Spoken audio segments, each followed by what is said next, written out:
Hi, this is Jason from Horrific Nightmares, and welcome to another edition of My Choice Monday. Now, this week for My Choice Monday, I'm going to be reviewing the film based on a couple people who have asked me to review it. This should look familiar.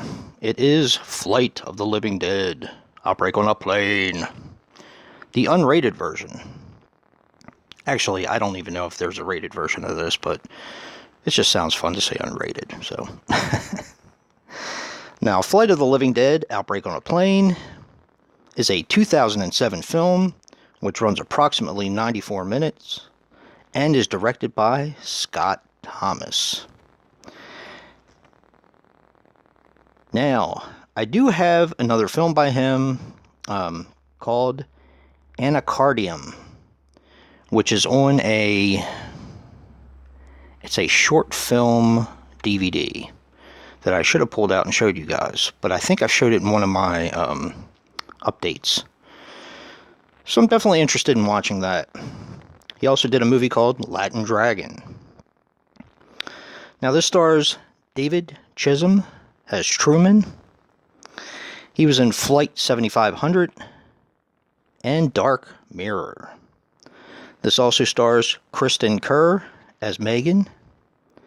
She was in Finders Keepers, which was I believe it was a sci-fi TV movie, which I have seen and actually kind of enjoyed. And Abandon. It stars Kevin J. O'Connor as Frank, and he was actually the one I recognized right away. He was in The Mummy and Deep Rising. And of course, Richard Tyson, who I'm sure most people will recognize as Paul Judd. He was in the series Playing with Dolls, Hayrides Part 1 and 2, and Big Bad Wolf. Now a brief synopsis on this film. This actually reminded me a lot of Snakes on a Plane. And it wasn't just because of the whole theme of the film. The plane reminded me of that plane because it had an upstairs, which was the spiral staircase with the first class upstairs. It also, the way the people tried to protect themselves from the zombies in the plane by barricading the entrances with big anvil cases. You know, just that whole thing, and bags and stuff like that. Yeah, a brief synopsis on this film. On this commercial flight, and I think it was 369, I can't remember. They are transporting a government kind of experiment. You're not really clear on whether it's actually part of a government experiment or they're actually taking it from the government to try and do their own thing with it. But there's 3 scientists. One of the scientists, his wife, is in deep freeze. And they said they've created a way in order to bring her back to life. Well, the plane hits some turbulence, and some stuff in the cargo hold tips over and knocks the liquid nitrogen hose off. That way the wife thaws out and comes out of the container. But to my surprise, and it actually was a surprise to me, she was quite normal other than having these weird headaches. She looks normal and quite alive. Now, there is a guard in the back, I guess, that he knows what this whole project is about, and he proceeds to shoot her. in a plane, which absolutely makes no sense.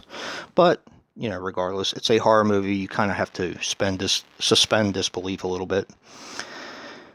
But he kills her, and she comes back as a zombie, unleashing all hell on this plane. And of course, when you are bitten, you turn into a zombie as well. This was a fun film. And one of the reasons that this also reminded me of Snakes on a Plane is because you had very interesting stereotypes for your plane passengers. You had your famous golfer who kind of reminded, I guess, the audience of Tiger Woods because he was very popular at the time. You have your college kids, your nun, a couple U.S. Marshals on the plane, one of them carrying a prisoner who is played by Kevin J. O'Connor, or Frank, is his name in the film. Just very over-the-top characters in the plane, and it's a lot of fun. Overall, this movie is a lot of fun. Now, I'm going to be honest, I am not really into zombie films that much anymore. I think it's to me, it's kind of a tired subject for horror. It's never been one of my favorites. I mean, I like what I like, of course. Dawn of the Dead is a masterpiece, the original. And I do like the remake as well, but Dawn of the Dead is one of my favorite movies of all time. Of course, Night of the Living Dead is right up there as well, along with the remake. But, I don't know. To me, it's just kind of a tired subgenre. And I think people need to do a lot more with it. Now, an example of that, I would say, would be The Girl with All the Gifts. That was a pretty darn good zombie film. And, of course, The Battery and Cockneys vs. Zombies are a few of the standouts that I've seen. Is this movie a standout? Not really, but it's a fun watch. It really is.